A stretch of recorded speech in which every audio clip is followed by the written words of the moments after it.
Opa! Boa noite! Muito boa noite, meus queridos plantonistas! Sejam bem-vindos a mais uma live aula. E hoje nós temos um tema super interessante. Vamos discutir caso clínico aqui e temos um convidado muitíssimo especial. Então, fica com a gente que você realmente não vai se arrepender. Bom, sejam todos muito bem-vindos. Para quem não me conhece, eu sou Raíra Pureza, tá? Sou médica cardiologista e, como todas às terças e quintas, nós estamos aqui para discutir casos em emergências cardiológicas, certinho? E hoje nós teremos um convidado super especial, que é o Dr. Eric, que está no Instagram Médico na Prática. Ele vai entrar aqui com a gente e vai discutir casos junto comigo. Então vamos lá, fiquem ligados que hoje a live vai ser mais do que especial. E, opa, ele já está online aí. Oi, Eric, tudo bem? Já vou te convidar aqui, só um minutinho. Não sei se foi meu invite aí, se não foi, solicita aqui para participar. Opa, foi sim. Tudo Olá, bem? Raíra. Boa noite. Tudo bem? Boa noite. Deixa eu arrumar aqui. Boa É noite. isso. Olha, primeiramente eu queria agradecer por você ter aceitado esse convite, tá? Vai ser uma live com certeza muito boa, vamos somar conhecimento aí, compartilhar conhecimento com a galera. E eu queria pedir para você começar se apresentando, se tiver alguém que é da minha audiência que não te conhece, fale um pouquinho sobre você. Oh, poxa, obrigado. Fico muito agradecido pelo convite. Um prazer imenso aí a gente poder conversar, bater papo, difundir conhecimento, né? Isso que é o bacana, que é o legal. Para quem não me conhece, eu sou o Eric Rulli, médico, criador do perfil Médico na Prática. Já tem aí uns 2 anos, eu acho, uns 2 anos que eu venho divulgando, principalmente para atendimento de emergência, para o médico, para o acadêmico de medicina, trazendo mais segurança aí no dia a dia, atualização para as principais emergências que chegam no dia a dia. Pô, que bacana, que legal. Parabéns. Eu te acompanho já, viu? Parabéns pelo seu trabalho. Ele é inspirador. É um dos locais onde eu me inspirei para também fazer o meu Instagram, né? Que é o Domínio Emergências Cardiológicas. Então, eu vou me apresentar também, se tiver alguém que, da sua audiência que não me conhece, né? Eu sou Raíra, sou médica cardiologista. Falo muito de emergências, mas eu falo de emergências cardiológicas. Então, é muito direcionado para emergências cardiológicas e seus diagnósticos diferenciais. E o objetivo é o mesmo, né, difundir conhecimento para que os plantonistas possam ter mais segurança, possam atender seu paciente com o que há de mais atual, com um protocolo estruturado que ele vai saber o que fazer na hora da emergência. Então, os nossos objetivos aí são bastante semelhantes. Ah, eu esqueci de falar para a galera, galerinha, caneta e papel na mão, anotem tudo, que a gente vai dar dicas aqui práticas para a sua vida, para o seu plantão, que você já pode começar a aplicar amanhã no seu plantão. Então, anotem, porque vocês já vão ter um resumo da aula e também vão assimilar melhor, é uma forma de aprender melhor. E também peguem um aviãozinho e compartilhem com outros colegas médicos para que eles também possam ter acesso a esse conhecimento. Certinho? Então, vamos lá. Primeiramente, eu queria lhe perguntar, lhe fazer uma dúvida, eu tenho uma dúvida minha mesmo. Queria saber, assim, na sua audiência, o que que você percebe que são as maiores dúvidas na hora do plantão? O que que o pessoal tem mais medo? O que que o pessoal te pergunta mais? Tem alguma coisa, assim, que seja, assim, o tema top que o pessoal mais pergunta, o procedimento que o pessoal mais pergunta? Tem algo que se destaca mais? Tem bastante pergunta, né? Uma coisa que a gente fica, depois que forma, que a gente começa a atender, aí que a gente entende, né? Que às vezes aquele ensinamento que tem na faculdade, aquela parte muito teórica, na hora de fazer a aplicação daquele conhecimento, dá uma baita dificuldade, né? Até por isso foi uma das coisas que me inspirou a criar o perfil, foi justamente isso, porque a gente acaba estudando tanto durante os 6 anos da faculdade, é tanta matéria, tanto assunto, tanta coisa, e a gente estuda muito, né? Já vem dessa cultura de estudar muito. Só que você está de frente lá com o paciente e emergências cardiológicas é um espinho aí na vida de muita gente, porque são casos que se você não fizer nada, o paciente piora ali na sua frente e tem que ser pontual, né? Não pode nem fazer a mais, nem fazer a menos. E aí que a gente começa a perceber, fala, caramba, mas eu estudei esse assunto, mas eu não sei aplicar o conhecimento aqui. Pergunta que eu recebo bastante, respeito de pacientes com insuficiência cardíaca, por exemplo. Porque na faculdade você fica com aquela imagem assim, insuficiência cardíaca, fica meio vago realmente o entendimento, e você sabe que tem que fazer vasodilatador, tem que fazer diurético, mas a hora que está de frente ali, saber o momento de usar cada um que é a grande questão, né? Então, eu recebi, por exemplo, uma pergunta agora há pouco falando disso. O paciente chega, está hipotenso, perfil C, encharcado, e aí, eu começo com o quê? E usa noradrenalina mesmo, porque ele está muito chocado, não dá para fazer dobuta. E é essa questão da faculdade, né? Que te joga lá o que você usa. Ah, é dobuta, nesse tipo de situação, dobuta, furosemida e vasodilatador. Tá, mas em qual momento que você usa cada um deles? O paciente está com 7 de IPA sistólico. Não tem como fazer vasodilatador para um paciente desse. E esses assuntos e essas coisas é que realmente acontecem no dia a dia, né? Que a gente começa a ver o paciente e fala, caramba, e agora? E agora? Pô, insuficiência cardíaca é um tema que frequentemente você também deve receber muita pergunta de insuficiência Sim, cardíaca, né? com certeza. Insuficiência cardíaca é um dos top para mim também. E Eu sempre, sobre infarto, o pessoal pergunta muito para você também, que é algo muito comum, mata muito, né? muito, acho que eu ia falar assim, ó, top 3 insuficiência cardíaca, não que seja nessa ordem, mas os três mais, assim, ó, insuficiência cardíaca, IAM, que é outra coisa, e taquiarritmias, que também causa medo. Eu acho que são os três temas da parte de cardiologia que muita gente fica inseguro, e quem já está formado há algum tempo, às vezes também fica com um pouco de insegurança por questão de não estar atualizado, né? Daí a importância também de se manter atualizado, né? Sim, outro ponto importante, né? Aí como que eu acompanho? Primeiro, a faculdade dá aquele mundo de informação e tem que dar mesmo, né? Forma generalista, você tem que saber um Sim, pouco de tudo, mas aí exatamente o que você falou, tá de frente para o paciente, ele ali, por exemplo, com insuficiência cardíaca, que seja perfil B, perfil C, em franca insuficiência respiratória, e você tendo que organizar, ai meu Deus, mas eu estudei isso, mas foi isso, foi aquilo, e está com ataque arritmia que junta, causa a consequência, e agora o que é que eu faço, né? é isso Então, mesmo. realmente, na hora, e assim, o médico é o centro ali, é o líder, né, da equipe. Então, todos os olhares, mais pressão ainda, né? E aí, como é que eu vou desenrolar? Então, tem muita assim, dúvida para mim também. Acho que os top 3 aí, eu colocaria taquiarritmia dentro de eletro, muita dúvida de eletrocardiograma. Com certeza, dor torácica, não só o infarto, mas dor torácica, que tanto inclui a síndrome coronariana aguda quanto os diagnósticos diferenciais e liberar o paciente com segurança. E aí, como que eu tenho segurança para liberar esse paciente? Também, e com certeza, insuficiência cardíaca também. Então, são temas que são muito, muito procurados.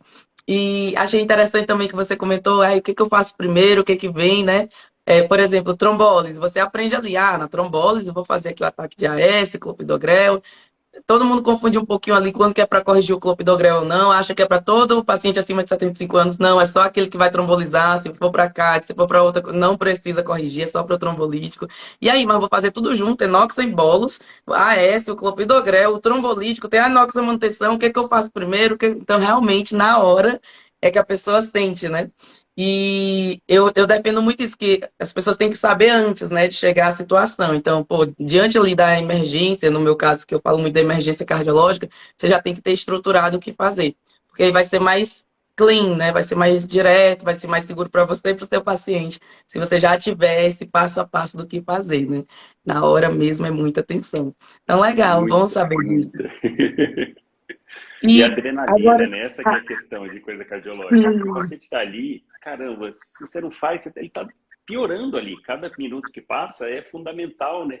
E se faz alguma coisa a mais também, pode agravar, e isso gera muita insegurança, né? E é normal, né? E outro detalhe também, né? Na faculdade, a gente vê muito separado cada assunto. Ciência cardíaca só cai questão de ciência cardíaca. IAM é só IAM. Mas o paciente que chega, ele não está só com uma coisa. Geralmente, ele tem outras coisas junto. E aí aquilo começa a dar um nó na cabeça. Porque para juntar um assunto só, já saber como conduzir, já é difícil. Precisando juntar vários assuntos, às vezes, no mesmo paciente, puxa vida, fica aquela tensão a mais, né? sim, e legal que você falou, não pode fazer nem a menos nem a mais, tem que ser a dose certa, né? E no tempo certo também. Então, é legal, você com certeza, sua abordagem também é essa, a gente traz muito isso, né? De como ver o paciente e dali chegar ao diagnóstico sindrômico para você resolver a vida do paciente. Ele não vai chegar no capítulo do livro, realmente, ó, agora a prova desse mês, na faculdade, só vai cair insuficiência cardíaca e infarto, não vai cair taquiarritmia. Então, meu paciente da prova tá com insuficiência cardíaca e tá com taquicardia, mas já sei que não é ataque arritmia a causa, porque não caiu esse assunto nesse mês, só foi no outro mês. Seu paciente não vai chegar assim. Ele Não, chega um pouco, definitivamente não. né? Tudo misturado. Então, por exemplo, para o pessoal que está aqui assistindo, um exemplo, gente, para vocês entenderem na prática do que a gente está falando. O paciente chega com insuficiência cardíaca, perfil B, que é o perfil mais comum e de melhor prognóstico. Se você trata direitinho, esse paciente dificilmente vai para o tubo, né? Então, você vai ali, chega um paciente com esse perfil B, ele está ataque dispneico, está crepitando, até ápice, edema agudo de pulmão, hipertensivo, por exemplo, e ele tem um FA e está com 120, 130 de batimento. Aí você pensa assim, mas eu aprendi ali, quando a doutora Raíra fala, quando o doutor Érico fala, que quando tem um ataque à arritmia com critério de instabilidade, e insuficiência cardíaca é um critério de estabilidade, eu tenho que cardioverter esse paciente. Será que é esse paciente? Ou será que é um paciente que está com insuficiência cardíaca, com ataque de dispneia, com gesto, e está com a frequência mais elevada como consequência disso, né? Então, a gente tem que avaliar isso na hora. E uma dica aqui para a galera. Geralmente essa FA é de longa data, geralmente ela não é a causa da instabilidade, geralmente ela é a consequência. Então, o ACLS, ele dá até uma dica, né? Taque arritmia para causar instabilidade geralmente está acima de 150. É uma dica legal, porque você já vê ali, pô, essa FA está com 120, ou de base do paciente é 100. Então, ele aumentou um pouquinho. Na hora que você faz as medidas para congestão, bota a VNI, faz a furo, liga o Nipride, aí, ó, a frequência dele melhorou. Basicamente era uma consequência mesmo. Então a gente tem que ter essa avaliação. Ele não vai chegar com o capítulo ataque à arritmia. Então esse ataque à arritmia já sei que é. Não, ele vai chegar com o capítulo de insuficiência cardíaca. Não, ele vai chegar com tudo junto. Né? Às vezes essa insuficiência cardíaca pode ter uma causa que foi má aderência medicamentosa, que é muito comum, chega esse edema agudo de pulmão hipertensivo. Às vezes ele fez um infarto e tá com insuficiência cardíaca secundária ao infarto, então a gente vai procurar as causas, né? Então é tudo junto e misturado. Mas gente, calma, que existe a estruturação passo a passo para você atender esse paciente com segurança e você chegar no diagnóstico certinho. É esse que é o nossa grande missão, né? Não é ali, o livro ali a pessoa leu, mas na prática vem totalmente diferente. Vem um tudão para você chegar na causa, né? No livro vem a etiologia, é o contrário. Então, essa é a nossa grande missão aí, como atender na prática o paciente, né? Estruturado de acordo com o que ele chega, né? Como que eu vou chegar nesse diagnóstico correto? E uma preocupação também que acaba agravando é o paciente chegar com várias coisas, um problema. E a gente sabe que no Brasilzão afora aí muita falta de material, muita falta de medicação. Então, imagina numa situação em que você já não está plenamente seguro para atender, porque é muita informação, muita coisa e tentando encaixar isso na sua cabeça. E aí você lembra de uma furosemida, por exemplo, ou um outro medicamento. Não tem. Não, fazer tal. Não, não tem. E, caramba, aí que você se desestabiliza, né? Porque você já estava um pouco ali e o local não ajuda, e muito, muito local, infelizmente, aí no Brasilzão afora falta muita coisa. Eu recebo muita mensagem sobre isso. O que fazer em determinada situação? Não tem isso, não tem aquilo. Tem hora que dá para contornar, mas tem hora que não dá também, né? Que o mínimo de material que precisa para estar atendendo ali, tem hora que não dá para ter menos que aquilo, né? Mas infelizmente a gente sabe que o Brasilzão aí é complicado. Nossa, interessante, que eu recebo muito essa dúvida também. E muito frequente, tanto no Instagram, mas também quanto os meus mentorandos na mentoria, eles dizem, aí, Raíre, se eu não tenho isso aqui para chegar nesse diagnóstico, eu gosto de mostrar poucos, eu mostro assim, de você atender no mínimo ao máximo que você tem, né? Como que eu me sairia dessa situação com poucos, sem o poucos, tem o CAT, vai para o CAT imediato, não tem, eu vou trombolizar, como é que tromboliza? E eu recebo muito essa dúvida, que muitos dos meus alunos são do Nordeste, não sei se porque eu sou do Nordeste também, né? Não sei. Mas eles perguntam muito, eu estava num hospital que não tinha isso, e aí? Aí, bom, dá para fazer assim. E não tinha isso. Agora, é como você disse, se tem muitas coisas faltando, às vezes não tem um mínimo para você dar um atendimento. Então, eu até digo, nem trabalho nesse hospital. Tem que ter pelo menos isso aqui para você conseguir atender seu paciente bem, né? Se faltar um eletrocardiograma, aí não dá. Não vai para esse hospital, porque não tem como atender o paciente. E uma coisa que a E gente vê também é que às vezes falta o material ou falta alguma medicação, mas que os médicos que dão plantão naquele lugar às vezes nunca pediram, né? Vou lá, vou fazer plantão, por exemplo, no local sem desfibrilador. Poxa, chega um ataque de arritmia, chega uma PCR, como é que você vai conduzir? Porque se você não tem nem desfibrilador, monitor, esquece, não deve ter. Mas aí eu falo assim, será que os médicos que fazem plantão lá nunca pediram? Porque se você for pensar assim, num exemplo de um desfibrilador para um município, é irrisório o preço para o município. Para a verba que vem da saúde, para direcionar para comprar um desfibrilador, é irrisório. Mas às vezes a pessoa também tem insegurança quanto ao uso, e aí para identificar um ataque de arritmia, se ataque supra, se ataque ventricular, ou até mesmo numa PCR, fica com um certo receio de saber quando chocar ou não chocar. E aí, às vezes, assim, de certa maneira, é mais confortável não ter, né? Porque não tendo, não vai passar aperto, vamos assim dizer. Então, tem muito isso também. Você conhecer o local, ir lá, você tendo esse conhecimento prévio, já sabendo antes do paciente estar lá, você pode chegar no local e falar, não, mas peraí, não tem desfibrilador aqui? Não, aqui eu não vou fazer plantão, porque se chegar, eu não vou ter o que fazer, não vou ter o que oferecer de melhor para o paciente, né? Então, tem muito isso também. A gente tem que saber o que precisa, às vezes, para poder pedir também, né? Ah, é verdade, exatamente. Eu lembro de uma aula que eu estava falando de como usar o marca-passo, as pás do marca-passo transcutâneo. E aí sempre vem, mas não tem, tudo mais. Tá bom, não tem, a gente pode usar aqui a dopa, a drena, né? Falando de uma brade instável, no caso, né? Mas aí tem essa questão. Gente, vocês já foram atrás de pedir, de solicitar, ver onde que fica, que geralmente é material caro, né? As pás do marca-passo, então fica É, guardada as 7 chaves, que era uma coisa que era para estar na mão ali. O paciente é. praticar, estabilizou. Bota as fases. Não, tá as 7 chaves, então tem que saber onde tem, ou se tem que solicitar e tudo. Isso é um ponto importante mesmo.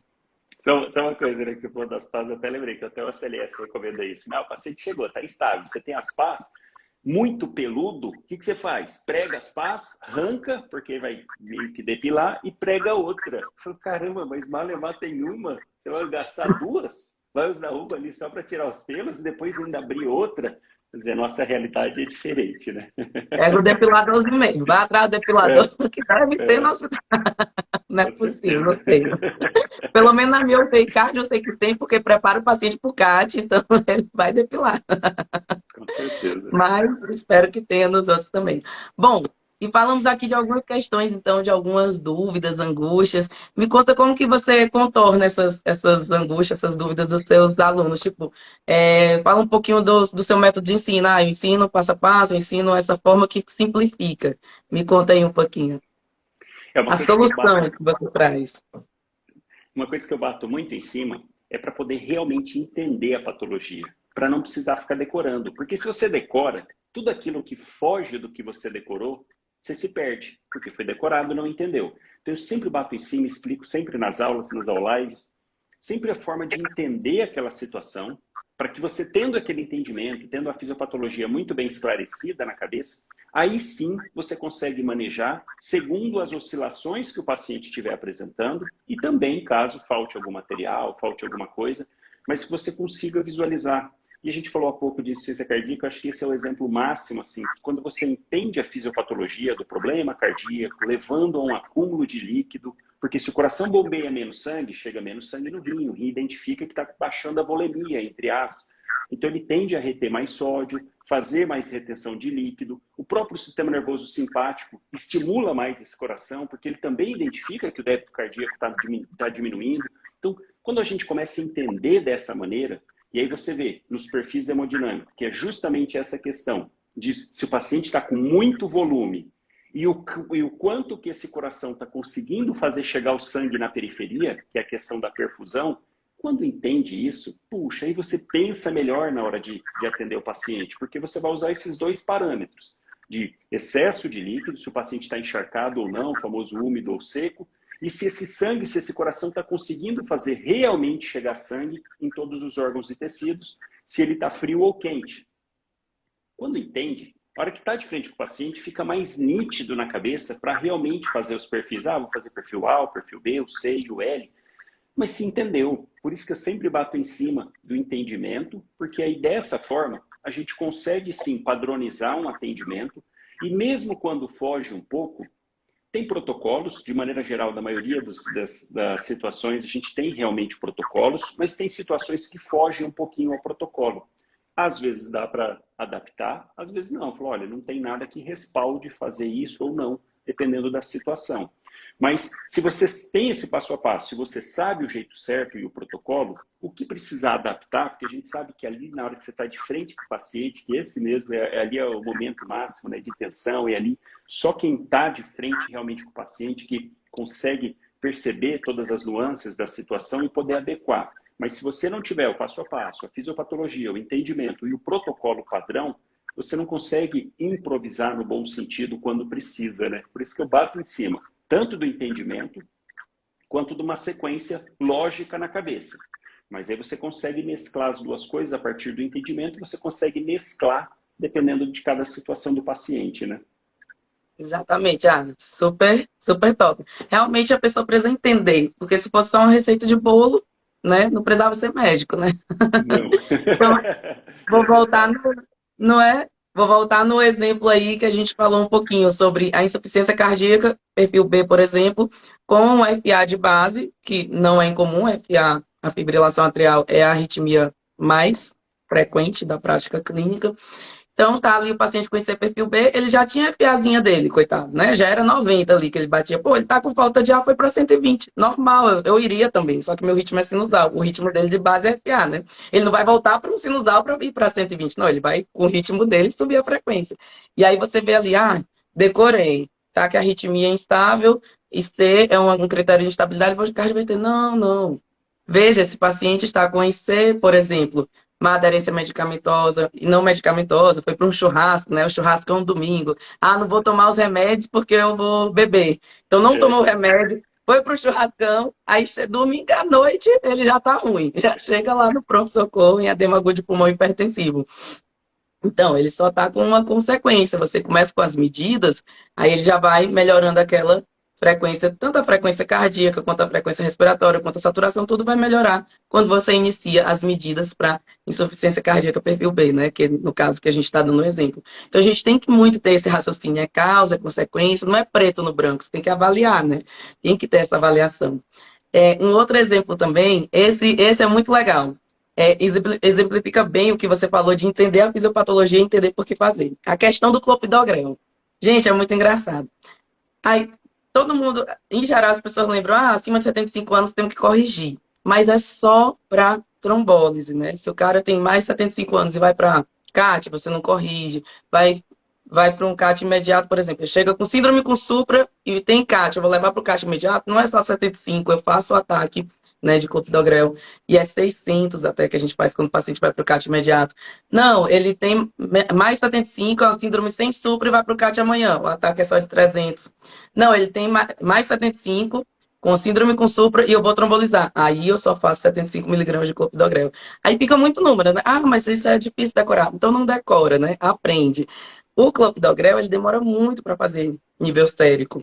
Então, se eu começar a dar um comprimido de clopidogrel hoje para o paciente, ele vai demorar 5, 7 dias para ter um nível sérico.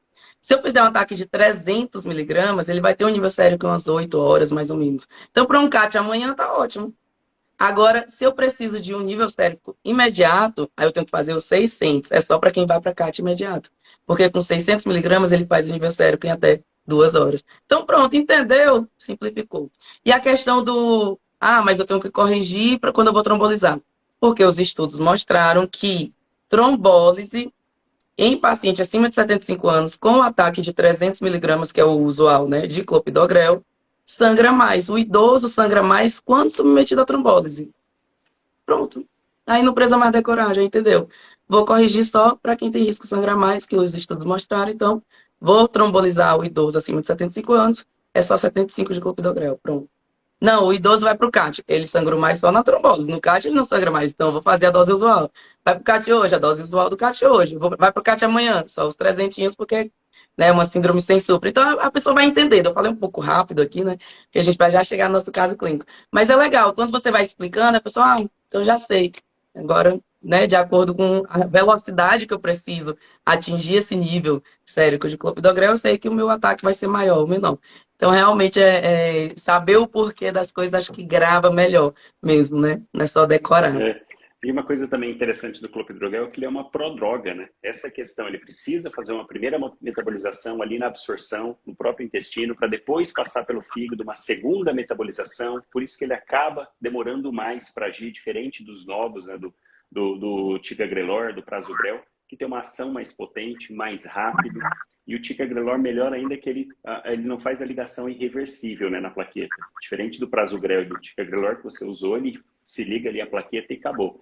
E eu gosto até também de enfatizar dentro da plaqueta o porquê que a gente pensa em fazer a dupla antiagregação. Do AS, desde a década de 90, já tinha estudo grande que mostrou um impacto tremendo ali no atendimento do IAM, né? Então, a AS a gente costuma fazer para todos os pacientes, claro, com algumas exceções, se tem histórico de anafilaxia, se está com sangramento ativo, poxa, o paciente chega com hematênese, está com IAM, mas está com hematêmese. Não vai dar AS para o paciente, mas De maneira geral, porque o AS ele acaba agindo no tromboxano A2, e conforme a medicina vai evoluindo, vai tendo novas descobertas, viu que a plaqueta tem outros mecanismos de ativação, e aqui especificamente o receptor P2Y12, que faz a ativação do ADP, e que ativa, eu chamo a plaqueta de gremlinzinho, porque a plaqueta é aquela partículazinha do megacariócito que fica lá na corrente sanguínea, bonitinho, para quem assistiu a essa época do Gremlin, da década acho que de 90 também, era, não se fosse da minha época, mas eu lembro que tinha esse filme aí. O Gremlin era assim, um ursinho bonitinho, se ele comia depois da meia-noite, nossa, virava um monstrinho que grudava em tudo, comia tudo, puxava tudo, e a plaqueta é assim, ela está na corrente sanguínea, quietinha na dela. Se ela é ativada, por exemplo, numa instabilização de uma placa lá dentro da coronária, começa a cascata da coagulação, hemostasia primária, ativação da plaqueta. E aí ela é ativada pelo tromboxano A2 e automaticamente ela também passa a ser estimulada pelo receptor P2Y12. Então são duplas, e ainda entraria aqui também, né, glicoproteína 2B3A, que é o bracinho de uma plaqueta se ligando à outra, mas isso, o tirofiban, a gente acaba... Quem faz isso é o hemodinamicista, né? Isso a gente não faz no dia a dia. Só que isso começa a fazer sentido na cabeça. Caramba, eu bloqueio a plaqueta aqui pelo tromboxano A2, da via do ácido araquidônico, e também bloqueio por um outro receptor. Então, se eu sei que é uma instabilização da placa, tudo começa com isso, com a ativação da plaqueta, que vai formar o trombo, que aí passa para a segunda etapa, a hemostasia secundária, que vai ter toda a cascata, tudo mais, para consolidar esse tampão plaquetário. Então, nada melhor do que a gente pensar, poxa, o paciente está tendo um evento agudo, está tendo um IAM, está com supra, está lá ou sem supra, mas está tendo um evento, eu sei que formou esse bolo de plaqueta. Então, nada melhor do que a gente usar duas medicações para poder fazer esse bloqueio inicial, né? E se for partir para trombólise, faz todo o restante para tentar dissolver esse trombo que foi formado, né? Sim, e assim, hoje a gente é muito acostumado com o DAPT, né, com dupla antiagregação plaquetária, mas para a gente ver a importância dela é só voltar no tempo antes da DAPT. Então, antes de existir o clopidogrel, antes de existir o AS, até o AS, que se tratava de piridamol e tudo, os pacientes tinham alta taxa de reinfarto. Hoje ninguém vê mais reinfarto. Por quê? Porque eu tenho DAPT. A prova clara é essa, né? Então, antes o paciente reinfartava, retrombolizava o paciente. Hoje não. Você tem DAPT, quem que reinfarta? Você não vê reinfarto, é muito difícil. Então, é interessante. Então, você juntar ali a fisiopatologia que você acabou de explicar e com a evidência, você não tem reinfarto mais. Então, é bem legal. Estou gostando. Isso é um adendo, né, de comparativo, que quando a gente começa realmente entendendo o que está fazendo, não simplesmente seguindo ali sem muito entender. Quando a gente pensa num TEP, por exemplo, por que no TEP o foco não é fazer antiagregação, né? Eu explico isso. Porque no IAM é a placa que instabilizou. No TEP já formou o trombo, já está lá consolidado a plaqueta. Ela migrou, então a gente precisa desfazer esse trombo ou ajudar a soltar um pouquinho. Por isso que eu parto. Quando eu falo de TEP, eu não vou falar de antiagregação. Vou partir para heparina, faço enoxaparina ou heparina não fracionada, nos casos de TEP maciço. E TEP maciço, vou pensar em fibrinolítico. Então, eu já pulo a etapa primeira de hemostasia primária, já parto para a secundária. Essa é uma diferença de como, quando a gente entende o que está fazendo, faz sentido o atendimento. TEP, não vou falar de antiagregação, mas IAM sim, porque faz total sentido. Sim. Exato, fisiopatologia, né? Pô, eu tenho uma placa de gordura, mas foi a gordura que cresceu e obstruiu tudo. Ela rompeu ali, ela teve erosão, ruptura, uma placa instável, e aí agregou. Então, então eu tenho que fazer dupla de agregação. Então eu tenho que. Então, realmente faz toda a diferença, entender a base, né? Bom. Eu só perguntar uma coisa, é que para mim tá travado tudo aqui, tem número e as coisas, mas tá tudo certinho, né? Pra mim tá indo aqui. Ô, galerinha que tá assistindo aí, digam aí, tá travado, não tá? Os comentários para mim estão travados. Então eu achei que pudesse ser travado aqui. Não, mas tudo bem, então vamos lá. Deixa eu até dar uma olhadinha nos comentários, já que você falou de comentários. Eu vi o pessoal aqui até elogiando. Deixa eu ver aqui, subir um pouquinho. Ó, o Lucas aqui mandando elogios, dando palminhas. Galerinha entrando aqui, deixa eu ver. A Tami falou que tá tudo certo, que não tá travando.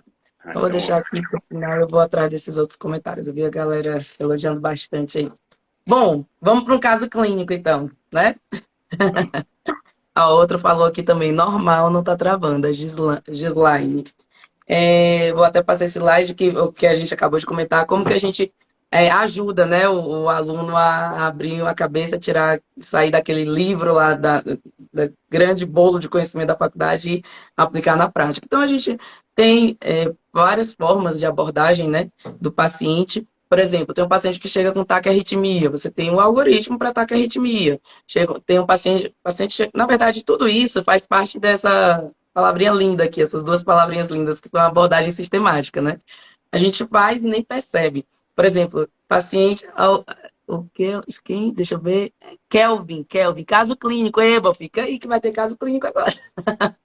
Por exemplo, você encontra um paciente que não responde, irresponsiva. Você vai lá, senhor, não te responde. Você pede ajuda com carrinho de parada, vem, volta para o paciente, checa pulso e respiração ao mesmo tempo, não tem pulso, não respira, começa as compressões até chegar ao carrinho, checar o ritmo.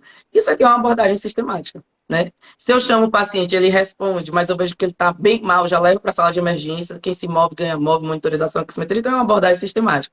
Assim como é também para ataque à arritmia, para dor torácica, a gente tem todo o algoritmo de abordagem dessas diferentes situações. Né? A abordagem sistemática, ela é a abordagem preferencial no paciente grave. Eu gosto muito dela porque eu digo muito, você está cansado pós-plantão, sei lá, você está virado, mas se você seguir o passo a passo, você não vai esquecer e você vai chegar naquele ponto que está levando seu paciente à instabilidade, vai conseguir dar o diagnóstico sindrômico e vai conseguir intervir a ponto de tirar ele dessa instabilidade, dessa cascata que ia culminar numa parada. Então, realmente, essa sistematização da abordagem do paciente na emergência é surreal, né? Realmente salva vidas. Bom, vamos para o caso clínico aqui. Estamos diante de uma paciente que chega no seu pronto-socorro. Vamos lá, galerinha. Ó, interação, hein? A gente vai fazer perguntas aqui, vão respondendo o que vocês acham, se com essas informações já dá para chegar em alguma hipótese diagnóstica ou não, tá? Interajam, que esse aqui é um ambiente seguro de aprendizado. Não, e não é na hora lá que você está diante de frente para o paciente, você tem que aprender antes, tem que errar antes. Erra aqui, que aqui ninguém morre. Então vamos lá. Aqui pode falar, aqui pode errar. Coloquei aqui os pontos principais do nosso caso clínico. É uma paciente que chega no seu pronto-socorro, tá? É de sexo feminino, tem 68 anos. De antecedentes, ela é hipertensa, diabética e dislipidêmica. Ela vem com um quadro de epigastralgia, uma dor em epigastro mesmo, sudorese, mal-estar, dispneia, e ela fala que começou há 4 horas, não melhorou, e por isso que ela veio para cá, tá? Você faz o exame físico da sua paciente, percebe, chama atenção aí que ela tá com a PA. Não, mas eu tô lendo aqui, pode ficar tranquilo, Kelvin. Mas dá para ler sim, bota teu óculos aí que eu tô lendo daqui, eu não tô lendo do meu papel, não. Mas eu leio para você, aqui é só para ficar os pontos principais. Então, paciente feminino, 68 anos, com fatores de risco cardiovasculares, chega com epigastralgia, dispneia, sudorese, mal-estar, há 4 horas. Quando você faz o exame físico, sinais vitais dela chamam a atenção a PA, que está 8/5, né? Então já começa por aí, alguma coisa não está bom. Será que esse paciente está em choque? Isso já é choque, não é? O que que é? Então, 8/5 é uma PA baixa, com a frequência de 50 batimentos, tá? A saturação dela ali em torno de 92%, taquipneica. Mas, apesar da taquipneia, você vai lá com o seu esteto, ausculta cardiopulmonar. A ausculta cardíaca, você só vê mesmo que está um ritmo bradicárdico mais irregularzinho. E a ausculta pulmonar, meio desconfortável ali, mas a ausculta pulmonar limpa, pulmão limpo. E uma turgência jugular, tá? É isso que a gente vê na paciente. Então, será que aqui já dá para ter alguma hipótese? Está muito no escuro? O que vocês acham aí, galerinha? Mas é uma paciente que chega com esse desconforto epigástrico, uma queixa meio inespecífica, tá ali, tá doendo aqui, mais embaixo, no peito não é mais embaixo aqui, é epigástrio e tudo, e tá com um choque, né, já tô dando aí os spoilers, PA de 8/5, frequência 50, eu esperaria um ataque cardíaco para um paciente que está chocado, mas está 50 a frequência dela, tá um pouco taquipneico, mas satura ok, só que pulmão limpo, turgência jugular, será que dá pra gente pensar em alguma coisa, galerinha, ou tá muito vago ainda? Vou passar aqui pro eletro. Vão escrevendo aí, hein? Eu já Vamos lá. dei uma dica aqui que pelo menos duas coisas já teria que pensar. Entre um leque de diagnósticos diferenciais, duas pelo menos não podia faltar. Boa. Você já quer antecipar as duas ou Não, vamos não, pro não, eletro? pode seguir, só para Já dá eles para já pensar em ir algumas coisas alimentando. aqui. Sim. E a gente vai estruturando do que a gente vai tendo de objetivo e abrindo o leque, né? Eu tenho um choque. Será que é choque tal? Será que é outro? Será que seria isso aqui, mas não está batendo com essa outra informação, então vamos lá.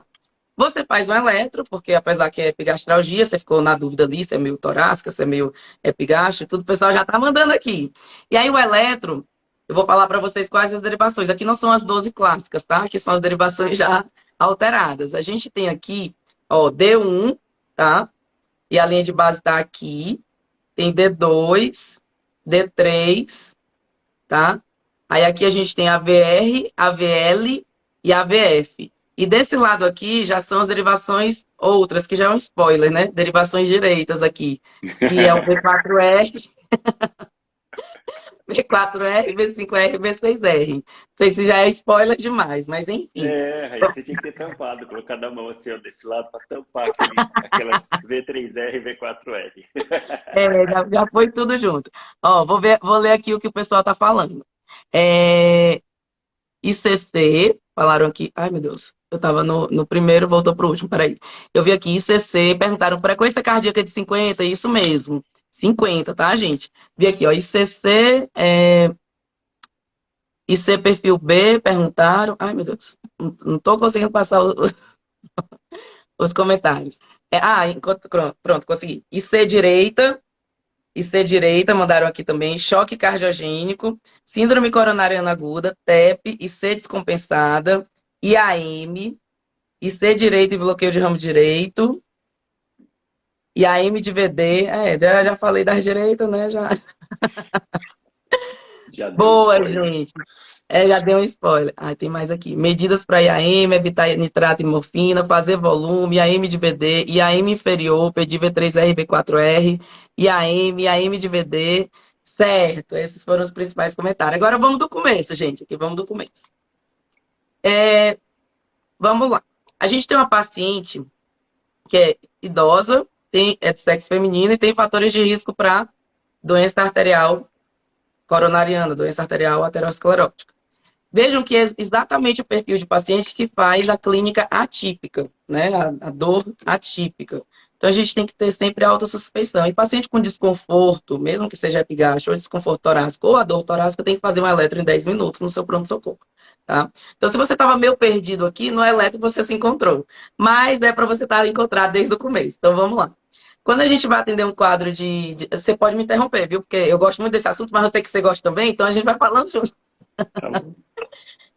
Vou falar como eu acho que deveria ser o raciocínio, aí você fala também como que você acha.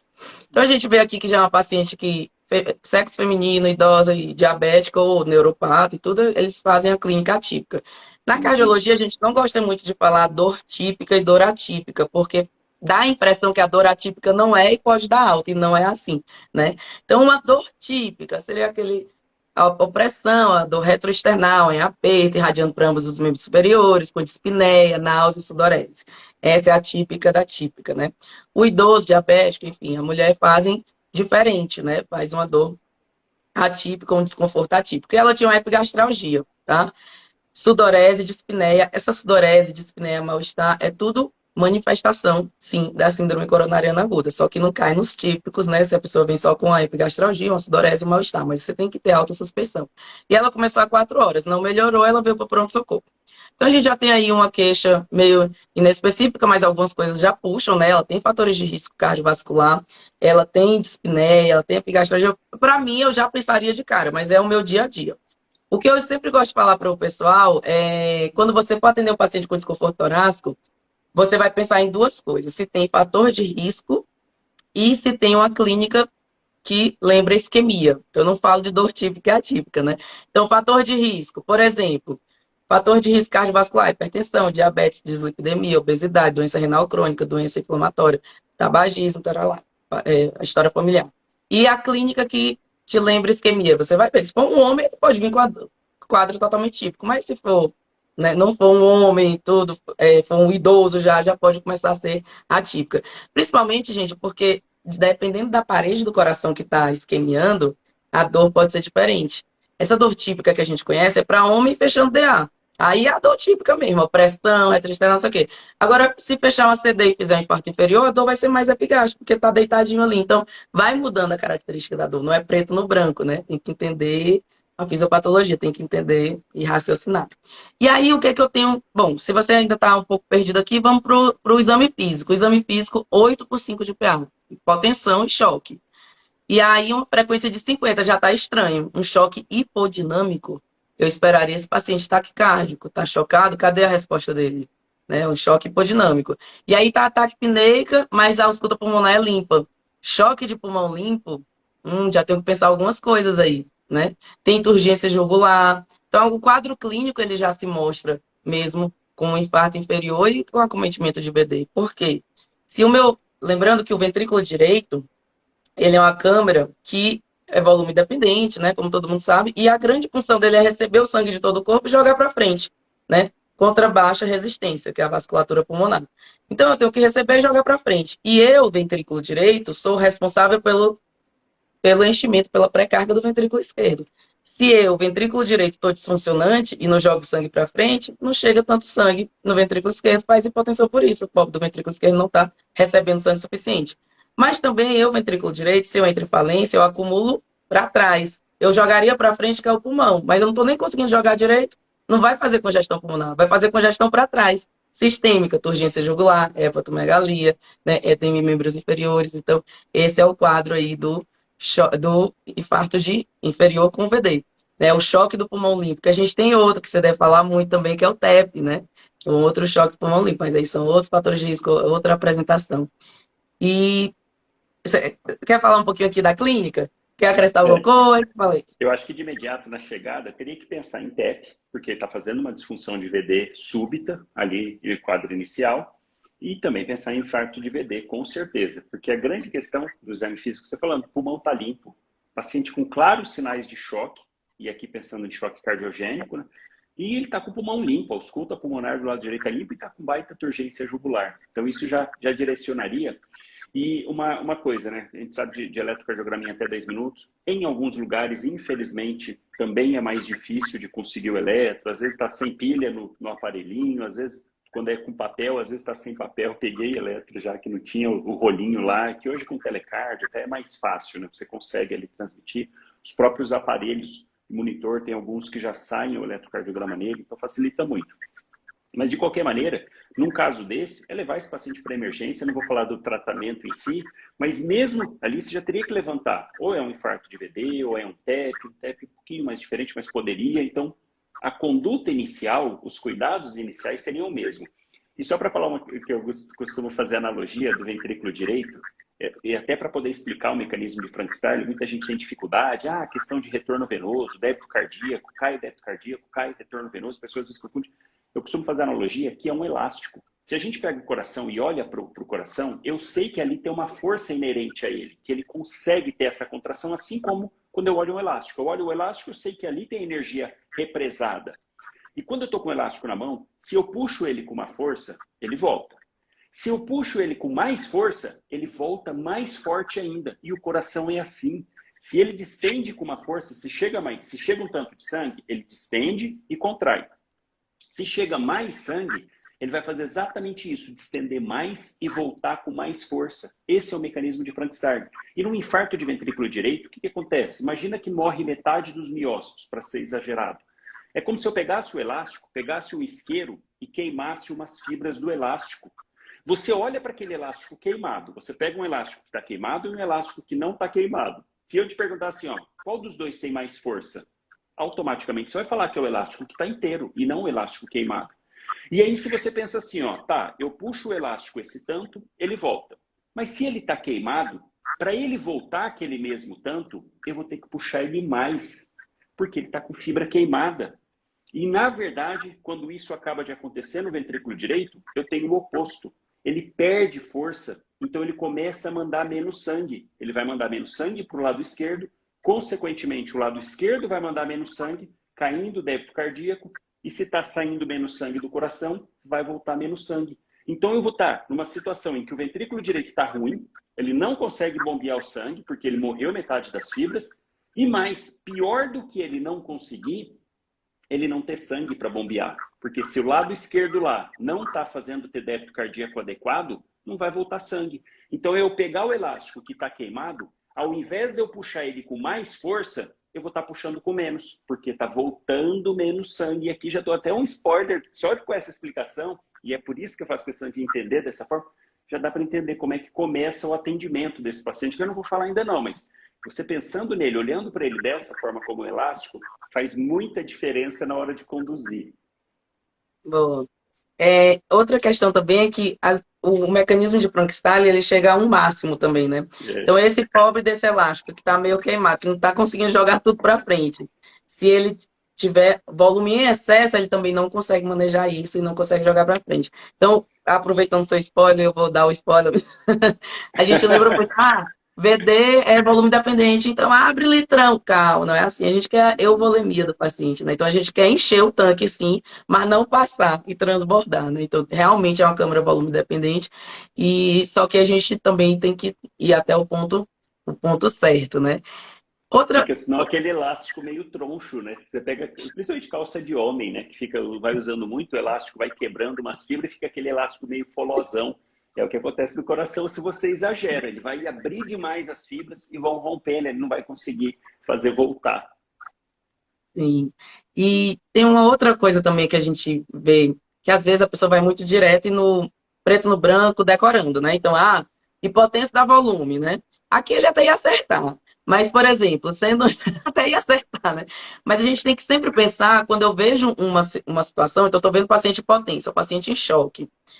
E aí eu estou dando volume por quê? Porque eu estou achando que é um choque hipovolêmico, que é um choque de VD, porque se for um TEP, vai ajudar em quê? O volume vai ajudar a trombolizar o paciente, né? Então, assim, isso é muito interessante, a abordagem a partir do choque. Meu paciente está com choque. É legal quando a gente tem algum caso de choque obstrutivo mesmo. Pô, tá aqui potência, fiz volume, melhorou quase nada. Fiz nora, e aí tem alguma coisa a mais. Se fosse um choque hipovolêmico, vasoplégico era para estar melhorando, mas não está melhorando por quê? Será que é um choque obstrutivo?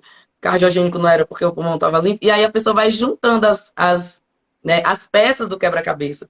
Então, assim, eu vejo uma hipotensão e acho que hipotensão é igual a volume, eu não estou fazendo raciocínio clínico, né? Eu vejo uma hipotensão, eu tenho que perguntar: essa hipotensão é um choque, vem de onde esse choque? Então, meu paciente está com a ausculta pulmonar limpa, não parece um choque cardiolítico. Será que é um choque hipovolêmico? Não tem nada na história aí para hipovolêmico. Será que é um VD? Será que é um TEP? E aqui, realmente, essa clínica, que é o choque do pulmão limpo, né?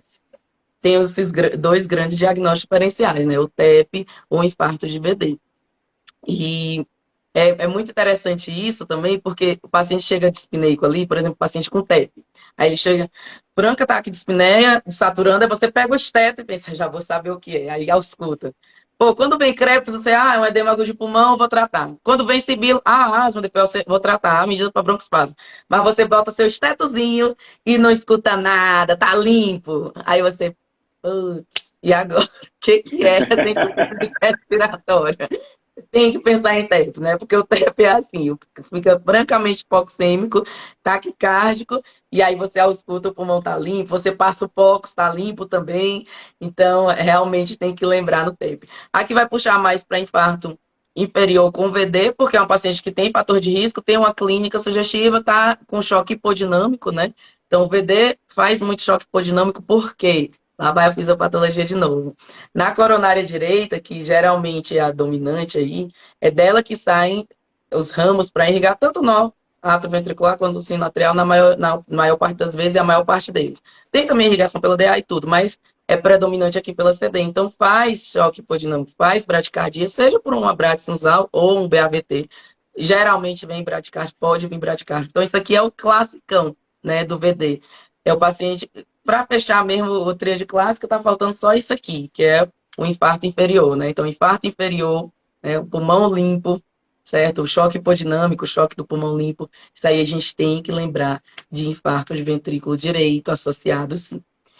E Tem o uma coisa pessoal legal do... que você colocou no Pode caso falar. clínico, que é bacana também, o paciente chegar sudoreico, né? Eu já atendi paciente com IAM que estava sem dor, mas suava, assim, com aquele mal-estar, uma coisa no peito, ele não definia como dor, paciente bronco. Eu lembro que ele ficava assim, suando. E aí dá até para você pensar, né? Caramba, por que, que o paciente está com essa diaforese? Por estímulo simpático. O organismo identificando que ele está em choque, o sistema nervoso simpático, autônomo, começa a fazer descarga adrenérgica. Fala, o que está acontecendo? E aí que ficou bacana, que você pôs a paciente sudoreica e uma frequência cardíaca de 50. Ué, mas peraí. Paciente nitidamente com diaforese, com estímulo simpático por conta do quadro e mesmo assim, chocada. Quer dizer, a periferia, não, por mais que está tendo estímulo simpático, está fechando a periferia, mas mesmo assim está com 8 de PA, que é coisa que chama atenção e a gente tem que ter muita atenção, né? Que eu costumo falar de equivalente anginoso. O paciente não chega com a dor clássica, mas chega nauseado, com dor epigástrica e diaforese. Suor, você tem que ter muita atenção com isso, né? Exatamente. Imagina, o paciente que já tá com dor há 4 horas, já não comeu, não bebeu água e tudo, então já vai hipovolêmico também. Então, realmente, a gente precisa encher o tanque. Então, não pode transbordar, mas encher precisa. E aí, gente, pessoal com olho bom aí, quem tá de óculos enxergou aqui, né? Vejam que a gente tem um supra de ST, o supra de ST é a elevação do ponto J, que é onde se encontra aqui o final, o QRSzinho para onde a onda tem. Então é o ponto J elevado, você conta aí para ver o supra de ST, que é de 1 milímetro na maioria das derivações, um quadradinho. Muda V2, V3 para idade, sexo. Muda V7, V8, V9, que é dorsal, é mais longe do coração, então meio milímetro já fecha critério para supra, mas a maioria é 1, né? E lembrando que a gente tem que ver derivações contíguas, não adianta ter um supra de D1 e AVR. Não é derivação contígua, são duas ou mais derivações contíguas. Então a gente pode ter D2, D3, D3 AVF, D2 AVF, tem que ser duas dessas três. Aqui estão as três supradas, né? Então tem o supra inferior, sim, tá? E tem, aqui não é V5, nem V1, nem nada, não. Aqui são as direitas, tá, gente? Então é V4R, V5R, V6R. Então tem um supra inferior. Vejam que a gente tem a imagem espelho em D1 e AVL, que é a lateral alta, que a parede inferior está de cara para a parede lateral alta. Então, essa é a verdadeira imagem espelho aí da inferior, que antigamente se discutia mais do anterior, depende de onde você lê. Hoje a gente considera realmente a lateral alta como imagem espelho do supra inferior, certo? Então, supra inferior e aqui do lado direito, supra das derivações direitas. É interessante, gente, diante de todo... É interessante, não, é obrigatório. Diante de todo infarto inferior, você fazer as direitas logo de cara, porque depois elas tendem a normalizar nas próximas 12 horas, e aí meio que você perdeu a chance desse diagnóstico. O V4R é o mais importante é a mais importante das derivações direitas, porque ela sozinha, o V4R sozinho suprado, ele já dá infarto de VD. Ele consegue ser específico e ele também prediz que quando o V4R está suprado, tem maior chance do paciente ter um infarto de VD clinicamente manifesto.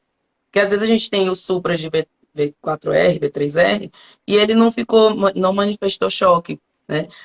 Mas com o V4R suprado, é muito maior a chance dele manifestar esse choque. Então é pior prognóstico, V4R suprado. E eu acho que vale a pena falar, ele que às vezes eu recebo pergunta disso, né? Nem todo infarto de parede inferior é infarto de VD. Então, às vezes você vê lá as derivações inferiores, tá suprado, legal. Por isso que você disse, obrigatoriamente você tem que ver o lado direito, pegar, e é simples, né? Que às vezes as pessoas ficam... Você pega os eletrodos que estão de um lado, o V3 e o V4, você simplesmente põe no mesmo lado do outro lado. E no aparelho vai sair V3 e V4, você sabe que é V3R, V4R, V5R, bem, coloca com a caneta, você escreve. Você acha que é diferente, o aparelho é diferente, não é o mesmo. Você simplesmente passa para o outro lado. Por quê? A parede inferior, a maior parte é do VD, mas também tem do lado esquerdo. Então pode fazer um ventrículo, um infarto no ventrículo do lado esquerdo, embaixo, que vai dar elevação das derivações inferiores. Por isso que obrigatoriamente tem que fazer as do lado direito, né? Sim. E agora vai uma dica aqui que eu aprendi na residência de cardiologia só. Não sabia disso antes. Quando a gente tem um infarto inferior, se você tiver, né, o supra, por exemplo, tá aqui supradinho, né? V2, D2, D3, AVF. Tá aqui D2, D3, AVF. Você olha para o V1. Se o V1 tiver suprado, ele fecha para infarto de VD. Por quê? Porque o V1 é a única dessas derivações convencionais, as 12 convencionais, que enxerga o VD. Só o V1.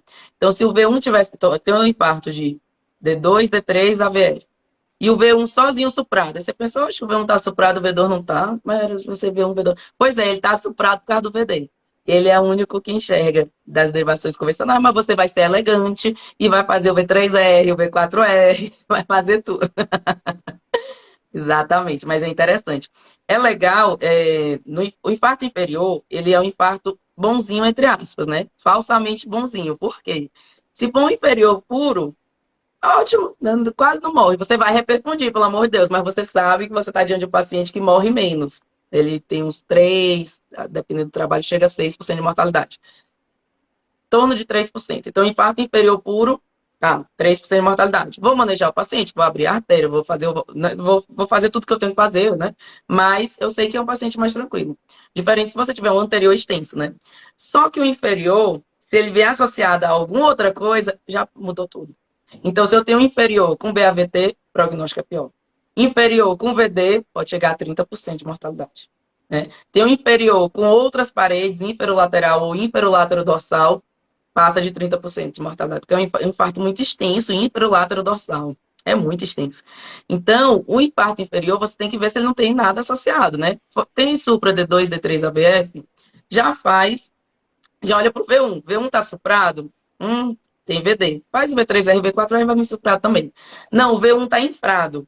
E o V1 está infrado, e o V2 está infrado, e o V3 está infrado. Opa, V1, V2, V3 é imagem espelho da parede dorsal posterior, que hoje, depois dos estudos de Baedelunes, a gente chama de lateral também. Mas, enfim, chamar posterior para não ficar muito confuso. Então, se o V1, V2, V3 estão infrados, eu tenho que fazer V7, V8, V9 para ver se estão suprados. Se tiver suprado, tem parede posterior acometido.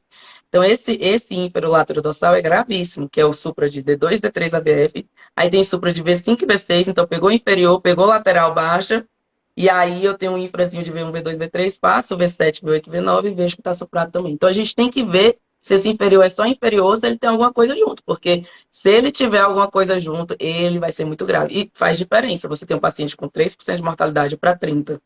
Né? Você tem que ficar muito perto, muito de olho, né? Porque esse paciente pode evoluir com choque e tudo mais. Né? Bom, vamos falar E do na manejo parte do então? atendimento, e é isso aí. Chegou, e aí? Tá com dor? Recebo muito isso. Dor, mas infarto de VD, tá com dor? Não pode mesmo? A morfininha ali, o nitrato. E aí? Vamos lá. Primeiramente, assim, não tem como deixar o paciente com dor, né, gente? Então, em geral, a gente tende a não usar a morfina de cara para qualquer infarto mesmo. Porque ela pode mascarar um pouco a dor e tudo. A gente gosta de usar mesmo nitrato, né? Então, o isordil sublingual, falando de infarto geral. Isordil sublingual e tridil. Então, a gente gosta muito dele porque ele é vasodilatador coronariano, então é mais específico, né? Enfim, mas a morfina está ali, que pode ser usada assim em um outro caso. Para um infarto inferior com VD, porque inferior sem VD, ok, faz aí teu isordil, teu tridil, faz o que quiser, né? E o infarto inferior com VD? Não dá, gente, para deixar o paciente com dor, tá? Então, aumenta frequência cardíaca, aumenta o consumo miocárdico de dor, não dá. Você vai ter que tratar essa dor do paciente, mas você sabe que ele tem VD. Então você já tem que garantir ali a volemia dele. Já faz o volume, já fica mais perto do seu paciente. Provavelmente, se ele tem VD, ele vai precisar de uma dobuta também. E aí você vai fazer com muita cautela o nitrato. Mas tem que fazer, tá? Porque tem que tratar a dor, não tem jeito. Não vai ficar com dor. Mas é com muita cautela e ficando perto do seu paciente, reavaliando o seu paciente. Porque ele pode chocar. Tá? Então, você já se antevém a isso. Vou fazer meu volume, colocar minha dobutamina aqui e vou fazendo aos pouquinhos, reavaliando e ficando próximo do seu paciente. Essa é uma dúvida muito frequente, sabe? Inclusive, lá no... eu estava na UCO do Dante hoje, e a gente tem nosso chefe, que é o Dr. Rui, né? E ele é referência internacional em VD. E os nossos residentes lá na CARD, eles perguntam isso, e aí, doutor? DVD e o paciente vai ficar com dor? Ele, não dá para deixar seu paciente com dor. Vai ter que tratar, mas você não vai dar o isordil e tomar seu cafezinho, né? Faz volume no paciente, tem VD, começa a dar o buto e aí você vai tratar. Às vezes pode ser que ele choque, você tem que entrar com nora também, paciência, mas você tem que tratar a dor do seu paciente. Tá? No pronto atendimento, eu costumo para os seguidores, para os meus alunos, eu falo para evitar fazer. Porque a gente sabe que Mas é dá para para evitar fazer, mas mesmo, você tá tem que ter na certíssimo. mão o paciente, né? E no pronto atendimento, numa UPA, por exemplo, você não tem o paciente na mão. Isso que eu acho assim um pouco temerário, porque dependendo ali do que ele fizer, o paciente descompensar, ele não vai nem ter como cobrir isso, ele não vai ter nem como correr atrás. Eu costumo falar o seguinte: olha, chegou, é VD, ou o paciente já está instável, faz as medidas, faz o volume, e avaliando, reavaliando, faz 250, vê como é que ficou no F, sair fazendo um monte de volume, porque senão vai deixar o elástico desbeiçado. e correr com esse paciente ou para fazer fibrinólise ou para fazer CAT, porque se abrir a artéria, vai melhorar a dor. Eu acho que ali numa UPA, sem estrutura, eu acho que ele precisa focar de transferir, que é paciente que tem tendência, principalmente se já estiver chocado ou fazendo algum distúrbio de condução, o paciente que vai evoluir mal, que depende de um suporte a mais, né? Que na UPA, puxa, a gente não tem, infelizmente, muito lugarzão aí do Brasil também não tem. Então, às vezes ele faz lá um Isordil, faz 2 doses, o paciente depois choca, vai ter que correr atrás, e na hora do buta não tem, geralmente não tem bomba de infusão, e aí ficar fazendo em microgotas é complicado, bastante, e ele vai ter que acabar fazendo porque está lá, o paciente está ali na frente, se ele não conseguiu transferir. Eu acho que assim, para mais segurança, é tentar correr com esse paciente para um local onde tenha mais recurso, porque aí ele fica não tendo um prejuízo da condução do paciente por conta de algum ato dele, né? Isso que eu acho, até porque o nitrato ele não muda a sobrevida, né? Ele melhora a condição sim do paciente, mas até o momento os estudos não mostraram uma melhora na sobrevida. Em outras palavras, o paciente que recebeu nitrato e o que não recebeu nitrato, de maneira geral, evoluem da mesma forma. Então, para evitar ali um controle de danos, eu geralmente recomendo não fazer o nitrato, correr, faz o AS, se for fazer fibrinolítico, segue toda a sequência da fibrinólise para fazer ali, porque se você abrir um pouquinho que seja com a fibrinólise, esse paciente já vai melhorar, já vai aliviar a dor dele e correr também para uma avaliação do especialista, se vai para o CAT logo depois ou não, enfim, aí já é mais para frente, né? Eu concordo 100% com você. Inclusive, se eu faço um post de VD, eu coloco evito nitrato. Agora, sim, eu lá na minha UCO do Dante, né? Com minha Sim, PAI, com aí tudo. sim. Dobutamina tem tudo. Mas quanto menos recursos tiver, mais difícil fica. Porque imagina, você vai avaliar a volemia do paciente como, né? Vai ser só com a PA e a frequência? Não tem uma ecovolemia, alguma outra coisa? Não tem nem Inclusive, uma assim, PVC, né? Não tem nem acesso então, central, não tem o nada ali, a manejo, pessoa o fica manejo vendida. ótimo, exato, o manejo ótimo do infarto de VD é com songanza, com cateter de artéria pulmonar, né? Então, assim, vai ter, não vai. Então, realmente é complicado. Com certeza, evitar dano. Então, a recomendação é essa, é evitar nitrato. Mas, se tiver que fazer, você tem que se respaldar muito, né? Então, faz o volume da albutamina, faz ali, fica muito perto do paciente, às vezes tem que fazer mais volume, às vezes tem que entrar com a nora, pode ser que precise. Mas sabe que eu não lido tão frequente com essa situação, porque a gente vai resolver tão rápido ali o paciente com infarto com supra, né, que você não fica muito tempo ali com ele, né, com dor. Você já está resolvendo a vida dele, ou trombolizando ou levando para o CAT. Então não fica, ele não vai ficar ali o dia todo com você com dor, não, você já está resolvendo a dor dele, né. Se tem como fazer o CAT, faz, se tem como transferir em 120 minutos, faz, se não tem, você vai estar trombolizando, né. Então, assim, entra um Isordil e já está indo para resolver, para angioplastar e tudo, né? É uma E pergunta que graças a existe. Deus o infarto de VD é a minoria, né? A maioria é infarto sem supra e depois infarto do lado esquerdo. Graças a Deus. Exatamente. E o VD, ele é bonzinho, viu, gente? O VD, se cuidar bem do bichinho, ele recupera. Na maioria das vezes, o bichinho não fica com disfunção. Se você abre a artéria, né, em tempo hábil, ele vai lá se recuperando. Até porque ele sofre menos do que o VD. A gente sabe, né, que as coronárias se enchem na diástole. Mas o VD, ele tanto é Isso irrigado mesmo. na sístole quanto na diástole. E como a parede dele é mais fininha, ele até recebe um pouquinho ali do próprio sangue que está ali dentro. Então, o bichinho é tranquilo, viu? Se cuidar dele, ele recupera. A maioria recupera. Ele é ruim assim, chegou com o VD, tava chocado, não sei o quê, mas se cuidou, ele recupera. Ele é bonzinho. É verdade, ele responde bem, né? Essa é a grande vantagem. Mas assim, ó, eu super concordo com o que você fala, é evitar o nitrato. Por quê? Daqui que eu vou explicar para a pessoa tudo que tem que fazer para conseguir fazer o nitrato. Então, a recomendação rápida e direta é evitar mesmo. Ah, mas eu preciso fazer. Não adianta fazer de pirona tudo. Você tem que faz o volume, faz a dobuta, faz um tiquinho, fica ali do lado, às vezes vai precisar da nória. Porque, enfim, é um paciente com choque, né, cardiogênico, choque de VD, né?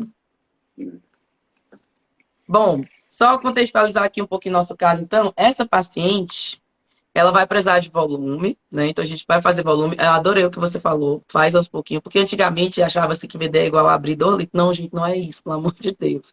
Se passar do ponto, ele abre e não consegue jogar para frente. Então, pior ainda, o VD já está disfuncionante. Ele não pode bater seco, que piora tudo, né? Não vai ter volume, não vai ter débito, mas ele não pode estar engurgitado que ele não consegue jogar para frente. Então, tem que estar cheinho, ele, tá? Então, faz ali volume, reavalia com o que você tiver. Avaliação volêmica é o que tem de mais difícil na terapia intensiva, eu considero, né, mais difícil. Mas o que você tiver, você vai avaliar. Vai começar do quê? Perfusão, PA, diurese, frequência, até o nível de consciência pode melhorar, tá? Então, os sinais de baixo débito vão melhorar. E aí você vai fazendo volume até você ver o ponto, né, que você estabilizou o paciente. Pode ser que o volume não seja o suficiente, você vá para dobuta, em geral até vai, entra um cheirinho ali de dobuta, e reperfusão, reperfusão e reperfusão é o grande tratamento, né? Isso aqui é o suporte, o que vai tratar é abrir a artéria, né? Então, é Que isso. vai Às aliviar vezes, realmente, né? isso. Às vezes os pacientes precisam de marca-passo, não é esse caso aqui 50 de frequência, mas ela pode cair para 30, né, 25. Tem uma coisa interessante, mas acho que é um pouco específico demais, tem formas de atender sem saber dessa informação, mas o bloqueio que é causado pelo infarto inferior, ele é mais frequente, ele é mais do bem do que o bloqueio causado pelo infarto anterior. O infarto anterior pode causar bloqueio, porque também irriga o sistema de condução. Então, se eu tiver um BAVT, passando uma moto aqui, se tiver um, e olha que eu estou no 16º andar, mas já Caramba. a moto é muito alta. O bloqueio do infarto inferior, ele responde à atropina. Então, eu tenho um BAVT por infarto inferior, está batendo a 25 e está contribuindo para a instabilidade. Dá para fazer a atropina, ele responde, enquanto você já vai atrás de outra medida, né? Porque a atropina pode até responder, mas geralmente não se sustenta tanto. Então, ele responde, e aí você vai ver, vou botar uma marca-passo transcutânea, dopa, adrena, o que, é que eu vou fazer? O bloqueio do infarto anterior não responde e piora. Isso porque o infarto inferior, ele irriga uma área mais acima, mais superior do sistema de irrigação do coração, de inervação do coração, né? No atrioventricular, sinoatrial, atrioventricular, ris Purkinje. Então, ele é mais alto. E o anterior é mais baixo. A gente pensaria o contrário, né? Mas é isso mesmo. Então, como é mais alto, o bloqueio do infarto inferior, desculpa, ele irriga mais baixo. Não, é isso mesmo, ele irriga mais alto e o anterior mais alto. Então, como é mais alto o bloqueio, eles tendem a responder à atropina. Como a gente sabe que os suprarrestinianos, eles respondem à atropina. E o anterior, que é mais baixo, ele não responde. E ele pode até piorar o grau de bloqueio. Então, você está com infarto com supra inferior, pode fazer atropina. Infarto com VAVT com infarto com supra inferior, pode fazer atropina. BAVT com infarto com supra anterior.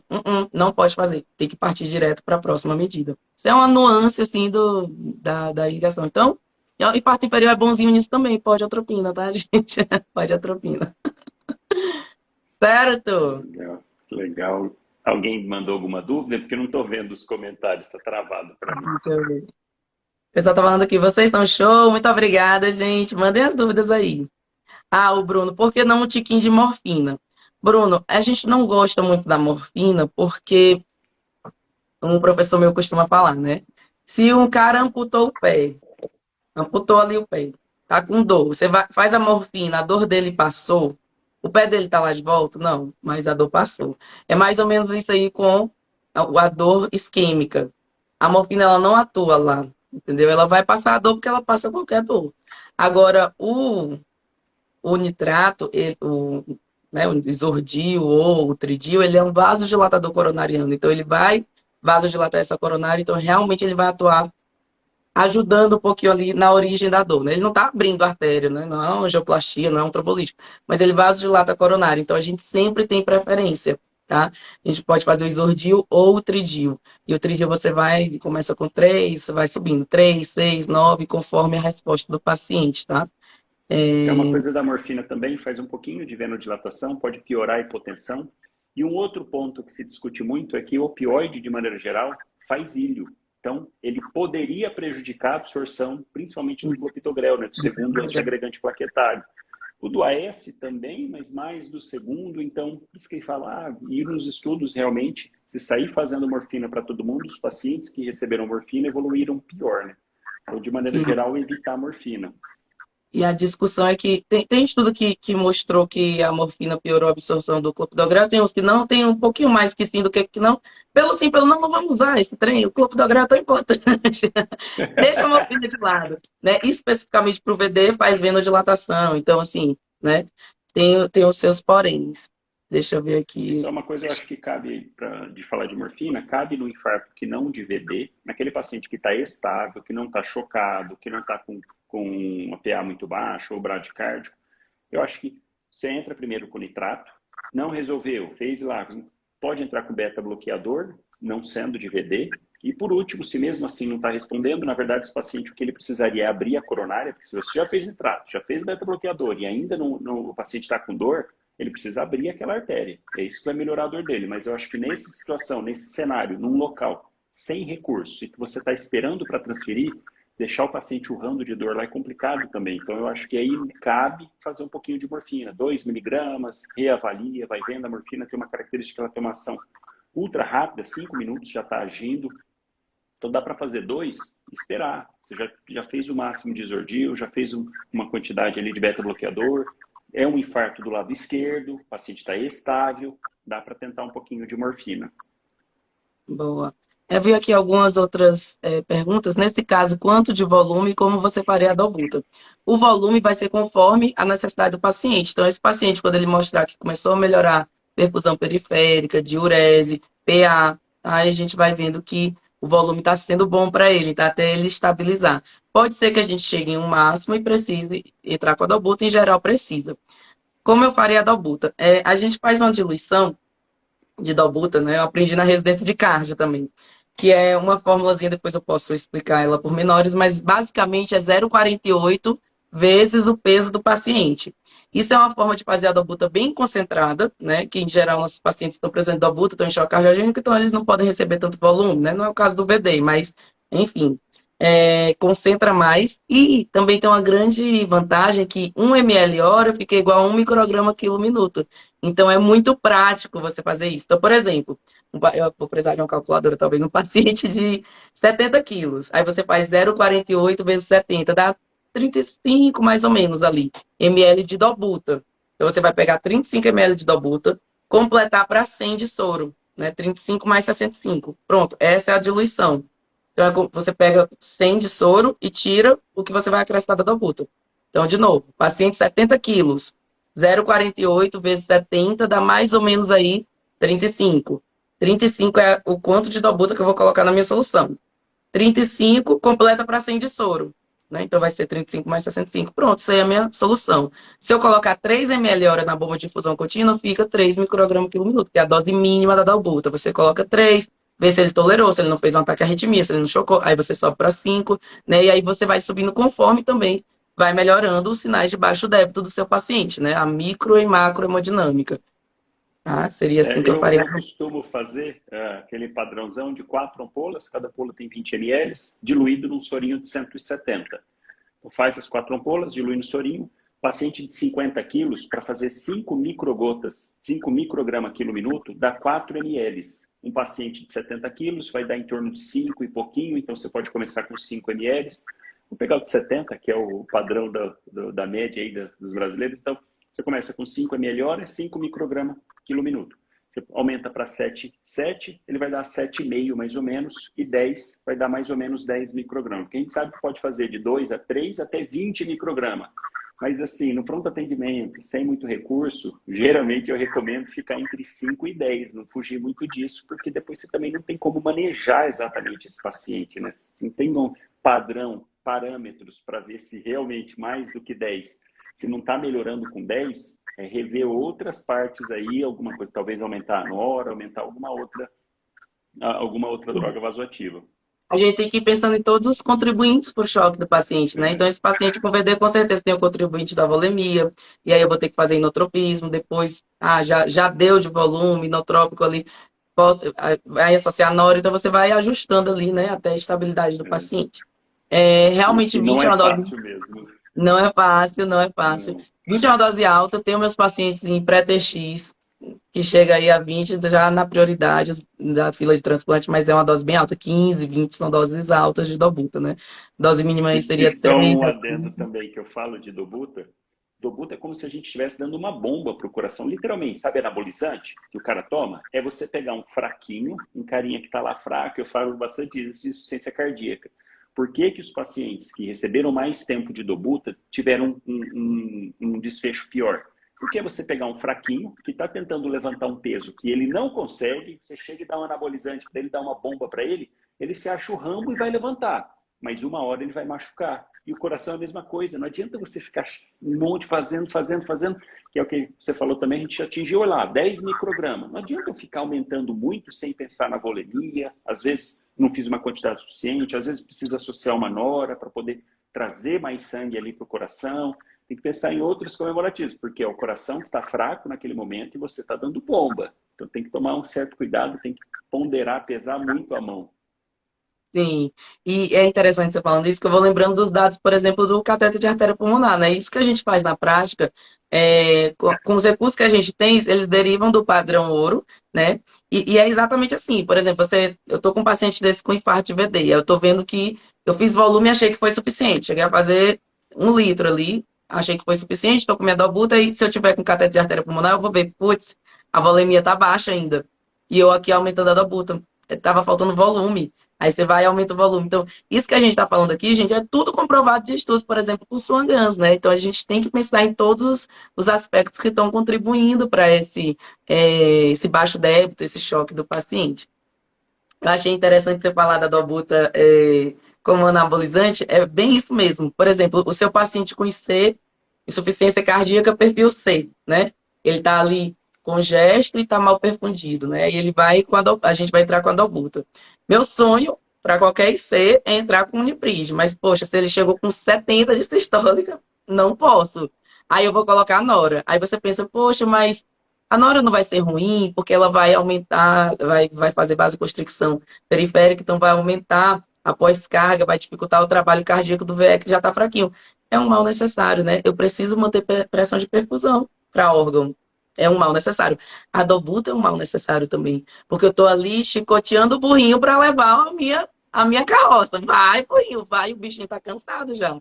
Mas é um mal necessário, né? É tanto que a gente usa inotrópico e vasopressor pelo mínimo, menor tempo possível. Não é que eu vou colocar agora e daqui a 2 horas tirar, não. Mas assim que o paciente está dando sinais que está melhorando, eu vou desmamando isso aí. Porque eles são mal necessários, né? A gente está ali forçando o pobre do coração fraco, tu vai, chicoteando o burrinho, coitado de carga, né? É bem isso mesmo, são mal necessários. Aí o primeiro que a gente desmama, inclusive, é a nora, que é o pior, o mal pior realmente, um mal maior, né? E depois vai desmamando da dobuta, né? Por exemplo. Por exemplo. Eu falo da Nora que é a medida do desespero. Vai prejudicar? Vai. Não é pior? Não vai fechar mais a periferia, uma periferia que já está fechada? Sim, mas pior do que isso é não chegar o sangue no coração.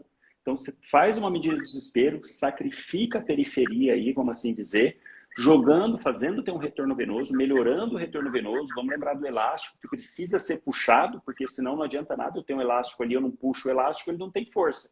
Então, a gente faz isso para conseguir entrar com a dobuta, para conseguir elevar esse coração, achar que está mais forte. E aí que é o pulo do gato ali, ó, pro coração, que ele está sendo enganado. Você primeiro, né, joga na hora, faz ele voltar, tá tendo peso para ele levantar. Tá com dobuta, ele tá se achando o Rambo. E a hora que ele pegou confiança, você vai e começa a tirar o peso, faz volume, faz vasodilatador, porque ele já está confiante. Então você dá esse pulo, esse nó no coração do bom sentido, né, com essas medicações dessa forma. E entendendo é que você vai conseguir fazer isso. Se só decorou que usa isso, você não vai saber encaixar exatamente cada medicação, né? Exatamente, exatamente. Muito bom. Verdade. Legal, hein? Eu gosto muito disso, porque a gente sabendo que é um mal necessário, você não vai deixar uma nora mais tempo do que deveria, né? Não vai deixar a dobuta mais tempo que deveria. Pô, o paciente está bem, jogando bola, você vai desmamar, né? São maus necessários. É o que eu digo, poxa, tudo que eu queria era vasodilatar, mas, desculpa, eu tenho que manter pressão de perfusão, inclusive coronariana. Essa PAM tem que estar próxima aí dos 65, né? É bem isso E mesmo. uma coisa interessante não é só na cardio, né? Se a gente pegar, por exemplo, o último Survival Campaign Sepsi, eles trouxeram também uma recomendação de você tolerar uma certa hipotensão permissiva. Tanto que eles falam lá que você obtém uma média de 75 de frequência, de PA, com o paciente com NORA. Quer dizer, deixar o paciente aí com 9 de sistólica já está bom. 9 por 6 vai dar uma média de 7, 7,5. 75, né? 70, 75. Quer dizer, porque sabe que, mesmo numa situação dessa, o paciente está grave, está com choque distributivo, está ruim, não adianta ficar tentando, vou levar até 12 essa pressão às custas de nora lá nas alturas, piorando todo a periferia do paciente, piorando a perfusão dos tecidos.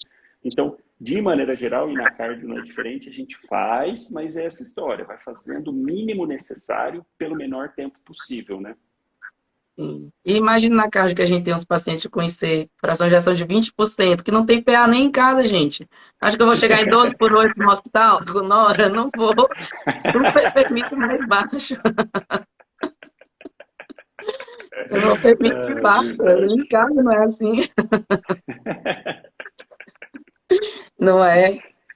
Bom, acho que foi isso. Eu vi alguns comentários ainda do pessoal pedindo para a aula ficar gravada. Vai ficar gravada, viu, galerinha? Para vocês reassistirem aí. Podem mandar as dúvidas, né? Pode deixar escrito embaixo da live, mandar no direct, que a gente responde, tá? Estamos aqui para isso. Pode me mandar também, quem quiser, manda lá no. Se bem que no direct eu não estou dando muito conta de responder, tenho recebido muita mensagem, mas eu tento responder. Boa. E me conta, vamos aqui. Tem uma pessoa aqui que acabou de te conhecer, quer fazer um curso seu. O que que você tem de curso aí? Tem lista de espera? Tá aberto? Fala aí um pouquinho pra gente. Eu tenho um curso de emergência, que é o método Seja um Médico na Prática, que eu abordo as principais emergências do dia a dia que todo médico precisa saber, mesmo sendo acadêmico, recém-formado ou que está formado há algum tempo, para ter mais segurança para atender, para poder se atualizar da melhor maneira possível. E no meu Insta tem lá o site para poder entrar na lista de espera. Eu abri uma turma recente, não fica aberto sempre, eu abro algumas vezes durante o ano, fica um período, essa última vez ficou por 5 dias. Eu fecho, formo essa nova turma, acompanho esse início deles dentro da plataforma para poder tirar todas as dúvidas. Ontem mesmo dei aula aqui de secção aguda de aorta para os membros do método, exclusiva para eles. Então, provavelmente para o segundo semestre eu devo abrir novas inscrições.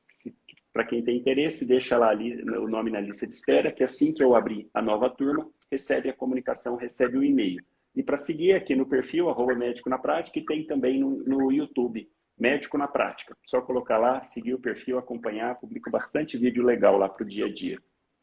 Boa, eu já te sigo, mas eu não conheci o YouTube. Vou te seguir lá no YouTube também. Oh, que legal, obrigado. Bom, gente, fazer meu merchan também, né? Para quem não me conhece aí, a gente tem esse Instagram, Domínio Emergências Cardiológicas. Eu tenho uma mentoria também.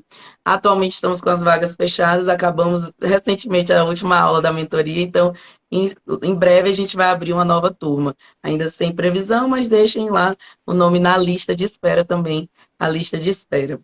Nessa mentoria eu trago situações da vida real, né, nas principais emergências cardiológicas e a parte bem legal é a parte da aula online, ao vivo, que eu discuto os casos, faço uma simulação realística ali, e o aluno ele vai conduzindo e a gente vai discutindo o caso. Então é bem legal. E me sigam também, né? Doutora Raíra Pureza, e temos também o YouTube, que é Doutora Raíra Pureza. Que legal, que bacana. Boa, pois olha, Eric, muito obrigada mesmo por aceitar o convite. Foi muito boa essa nossa conversa, essa collab, gostei muito, aprendi bastante e deixo minha gratidão aqui, muito obrigada mesmo. Poxa, eu que agradeço, Raíra. Brigadão pelo convite mesmo. Fiquei muito feliz, lisonjeado. Eu que aprendi muito aqui. Muito bom esses bate-papos. A gente vai trocando ideia, trocando informação. Você trouxe caso clínico muito legal, coisa para o dia a dia, que eu acho que acrescentou para muita gente que está aqui assistindo. E uma coisa legal, né, que quando a gente faz esse tipo de coisa, esse tipo de discussão aqui, imagina assim, que sei lá, se a gente pegar 1% de quem assistiu, poxa, se ele captar uma coisa que já sirva para ele atender melhor um paciente, para ele conseguir sair de uma situação fazendo melhor para o paciente, já valeu a pena demais, né? Demais. Olha o impacto positivo isso na vida da pessoa que conseguiu aplicar o conhecimento e o impacto na vida dos pacientes e dos familiares também. Então é sempre muito bacana. Obrigadão pelo convite. Fiquei muito feliz, de verdade. Aí falou tudo. Se uma pessoa já levou o aprendizado, já valeu mesmo. Com Obrigadão, certeza. viu? Um Um abraço. grande abraço, um abração. Tchau, tchau. Um abraço para todos. Beijinhos.